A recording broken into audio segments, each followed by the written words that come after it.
Music. Yep. Yes.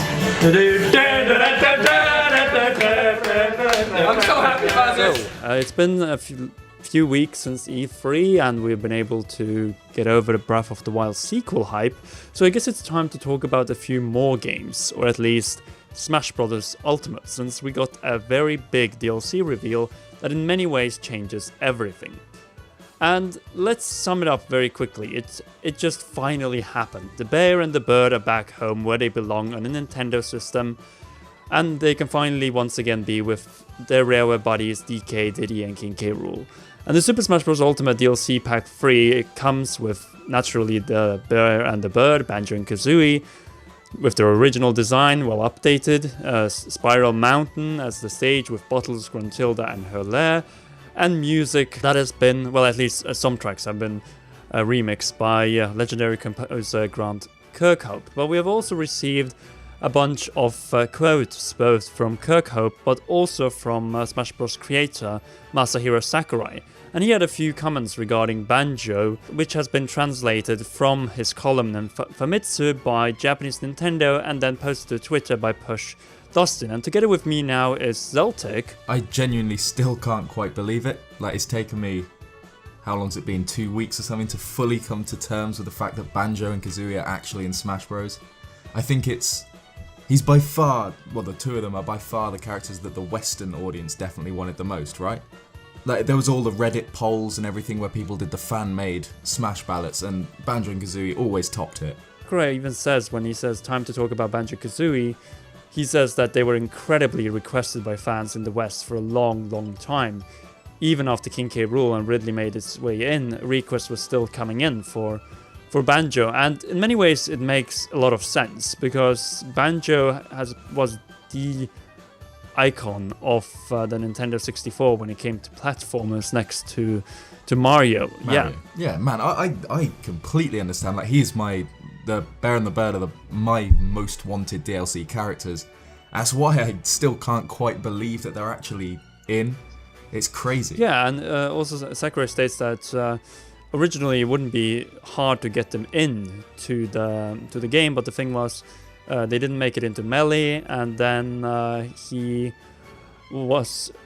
they probably didn't make it because there were already rumblings about the sale of Rareware back then to Microsoft, which also Sakurai states, if you could just read some of his quotes from Famitsu Ed. Rare was sold to Microsoft, and Banjo's game came out on the Xbox 360, and Microsoft and Nintendo are still rivals in the console space. It's usually thought that you shouldn't help out your rivals. However, this time they were able to get the character quite easily. Sakurai would also like to thank Rare for their assistance as well. Thanks to them, Sakurai was able to satisfy many fans' requests. This is Sakurai's personal opinion, but he doesn't really care for console wars. No matter what kind of consoles come out, if there are any enjoyable games, Sakurai will always respect that.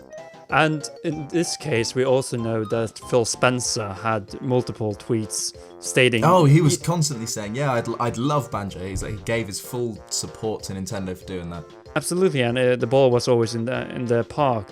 This reveal is so significant for a number of reasons, and that is that with the inclusion of Banjo-Kazooie, we have gotten our first still Western-owned Smash characters. You could argue it was King K. Rool, but King K. Rool is still owned by Nintendo corporate in Japan, while Banjo-Kazooie is still owned by Rare back in the good old UK. Kind of bringing everyone together. Everyone is here. We've got Dragon Quest, we've got Banjo-Kazooie. It's amazing. Yeah, and it looks like they will be sticking to third-party characters, like characters that are a little bit left field when it comes to previous Smash Bros. Games. Yeah. Grant Kirkhope is the first Western composer to remix any kind of tracks for Super Smash Bros. Even though we got the King K. Rool Gangplank Galleon remix for Super Smash Bros. Ultimate, that was not remixed by Rare or any of the composers there, in that case David Weiss. But in the case of Banjo, they actually allow Grant Kirkhope, even though, and he told in an interview with our good friend Chezus, that he had no idea that this was Smash until like February this year. And then he had to keep it silent, but family members eventually found out that he was indeed working on the banjo remixes for Super Smash Bros. Ultimate.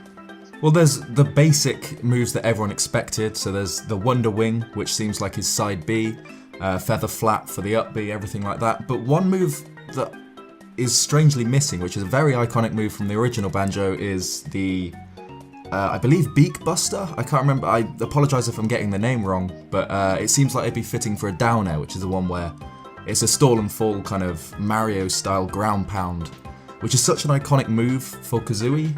So it seems weird that we didn't see that unless it turns out to be the down air that we haven't seen yet, perhaps. Because we know the mighty Ginginator will be the final smash, which is also a reference to the final battle in the first Banjo-Kazooie game. And they also had a reference at the end of the trailer to, upon defeating Gruntilda, she falls down into the ground and she's buried by this giant rock, which Banjo lands on, and then that's the end of the original Banjo-Kazooie. One interesting point, I think it was originally brought up by Beefy Smash Dudes, is most DLC characters, or at least most modern DLC characters in Smash, be it like Bayonetta, Cloud, and now Joker, all bring a new gameplay mechanic with them. What we've seen of Banjo, he seems very basic from what we've seen so far, but Banjo-Kazooie and Banjo-Tooie are collectathon games, right? So you need to power up Banjo and Kazooie by collecting mini items. So even to use basic moves like Kazooie's egg shot move, or to fly with Kazooie, you need to collect eggs or feathers, and to use the Wonder Wing, you need golden feathers. So a lot of people are wondering if this collectathon mechanic could be some way integrated into Banjo-Kazooie's moveset, whether you'd need to somehow collect items to be able to, fuel your moves. So if you need to collect eggs in some way to be able to use your egg shot moves. Or else you'll be limited to how many times you can use them, which seems to be the case. I could see more Spiral Mountain working around the collectathon theme, where you have, where it will pretty much be an item bonanza with bottles, which we've seen on the stage. The same goes with Gruntilda roaming around her lair. And I feel overall that they have done an amazing job. And I think, in a large extent, this is an icebreaker for Sakurai to go even further beyond when it comes to...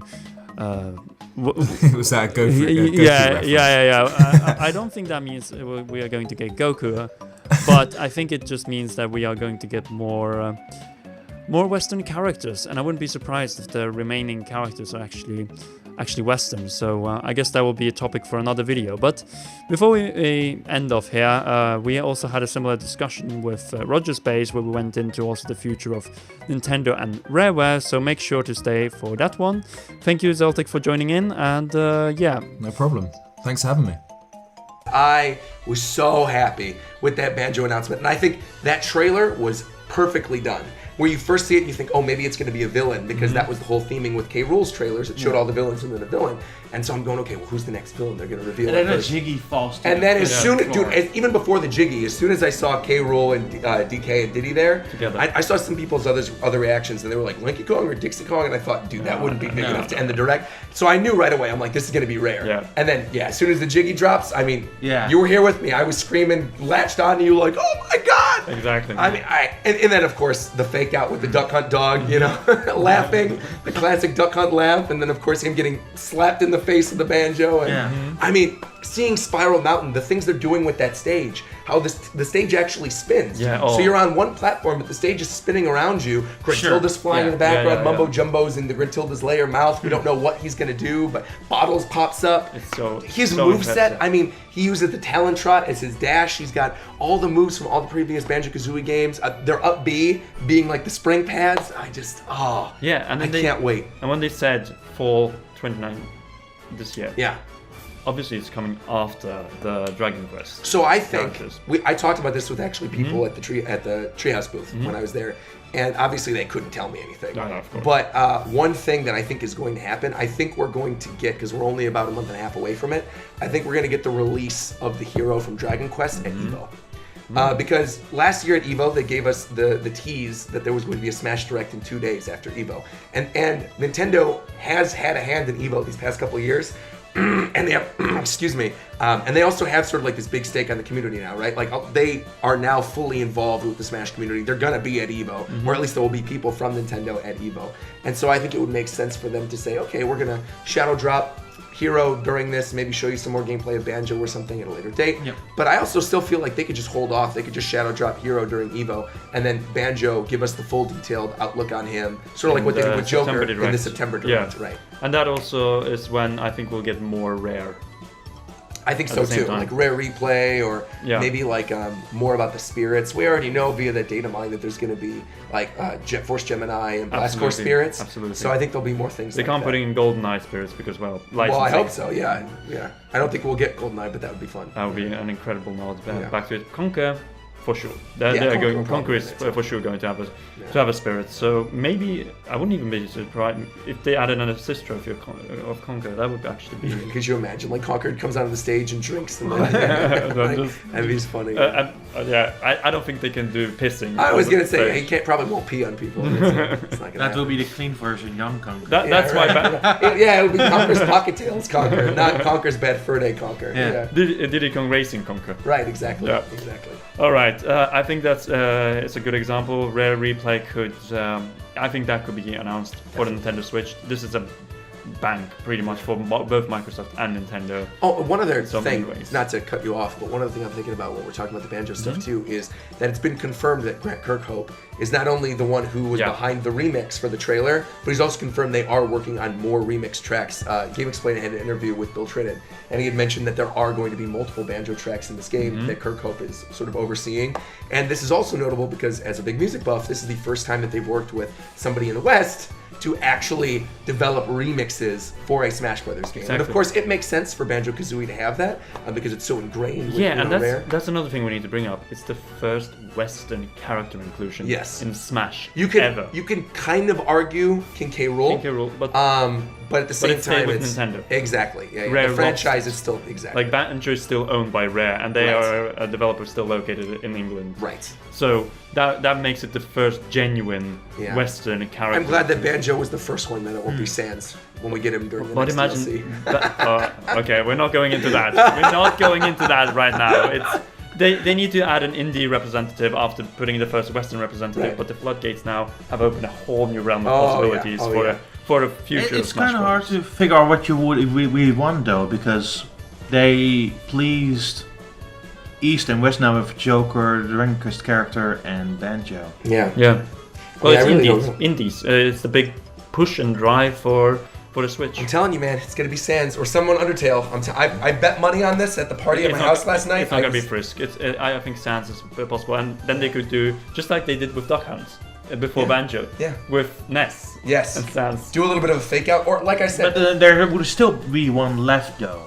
Well, see, the one left would probably be like what you were talking about, Don, where if they open the floodgates with all these other characters, like maybe something like a Master Chief, or maybe something that would really be a huge deal for the... Because I don't really know like who else they could add at this point that is as big of a deal as Banjo. Banjo seems like one that they would have saved for last. Yeah. And so the fact that we got him third is... But this is one thing we need to bring up. All of them will be third-party characters. No one intended. Yeah, I think we all are in agreement with that. They're all going to be third-party. Because let's look at this. We have Atlas with Joker. We have Square Enix with Dragon Quest. Yeah. Now we have Rare with Rare Microsoft, I would say. Yeah. It's funny that now both Banjo. sides of Square Enix, back then were separate companies, now represented in Smash. Yeah. The one other big third-party company that I could see adding another character outside of Capcom, I think Capcom's got a lot of different possibilities with a Monster Hunter, with Dante, with Phoenix, right? I mean, there's a lot of fun stuff that Capcom could do, but Capcom's already got a lot of representation in Smash.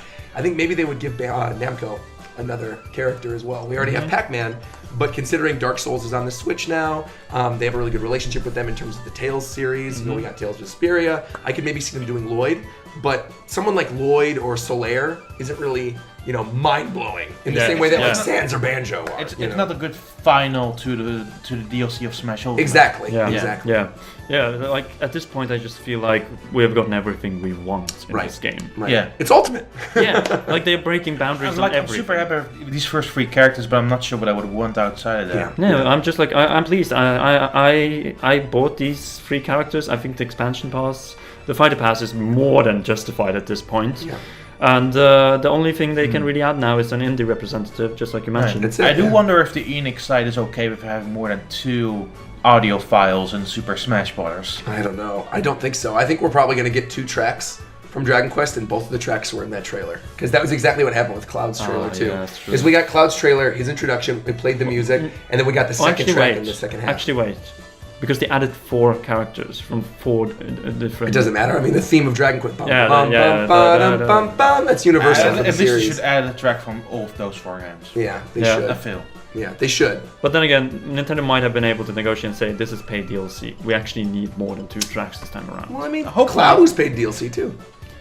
Yeah, but it was a little bit different. It was not part of an expansion pass per se. That's true. That's true. It wasn't. But at the same time, Cloud by himself, was still something that they sold, and they had to give a stage. But did you see all the tracks we got in the Joker package? But it's also. I mean, we'll see. I think I'm not going to write it off just yet. I think they should, but I don't think they will. Speaking of tracks, how many do you think we'll see for Banjo?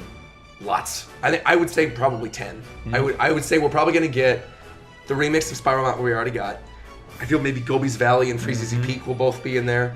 I could see Gruntilda's Lair, like the bump. Maybe also some music from Diddy Kong Racing could be added. That would actually be really neat. Yeah. That'd be fun to throw in like a Diddy Kong Racing track. That'd be cool. Yeah.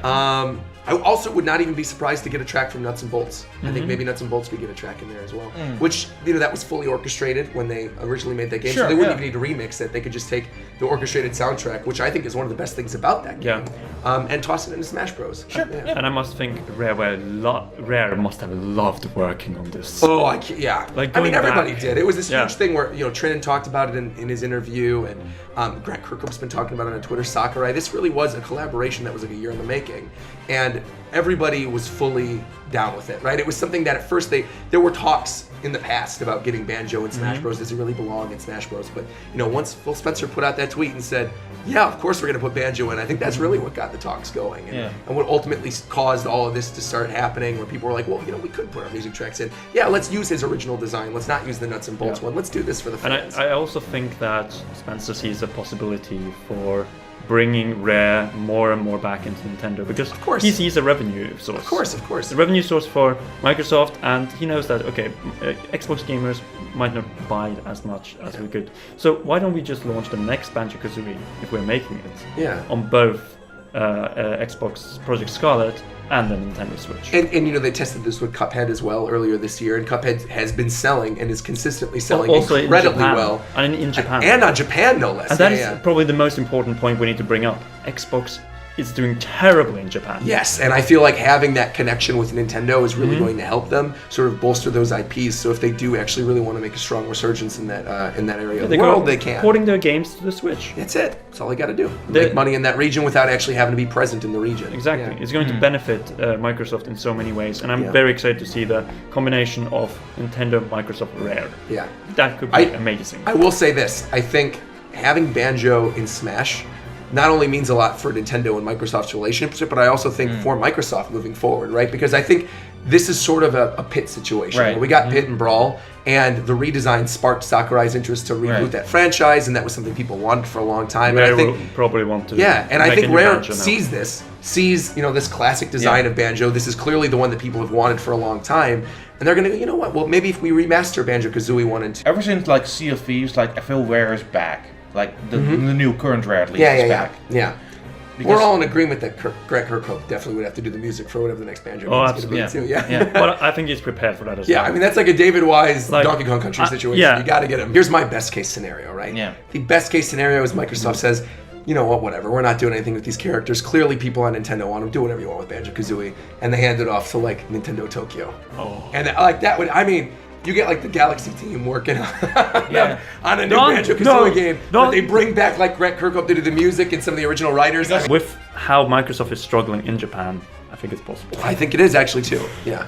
So I mean, to be fair, I mean, all those years ago when Cloud first came in Smash, we all thought it wasn't possible, and then Joker came in, and we're like, this can't be possible, and then we got it with Banjo again. It's like Sakurai just continues to one-up himself, and he does it in such a way where Smash almost it brings new life to the franchise that he puts in. Obviously, Persona was always very popular, and as was Final Fantasy VII. But like with things like Kid Icarus and with things like Banjo-Kazooie, even like with things like Ice Climbers, like who, when Ice Climbers were added to Melee, would have thought that people would be clamoring for like a remake of Ice Climbers, and now that's one thing on all the E3 predictions or the Direct Prediction podcasts you listen to. One thing people always bring up is like maybe we can get an eShop Ice Climbers one day. That'd be really cool to see a revival. People, people really do find a newfound love of their characters once they're in Smash Bros. Yeah, and yeah. I think this is the best opportunity as ever if Rare wants to jump on it to really reboot that franchise. Yeah, and bring back the old Rare, the Rare that was considered the best of the best, the peak of game developers. Because Rare, back in the day during the N64 where we had Perfect Dark, GoldenEye, Banjo-Kazooie, Banjo-Tooie, even things like Mickey Speedway, also Diddy Kong Racing, which is coming back. Battletoads coming back, Blast Corps, Jet Force Gemini. I remember watching. I remember watching the.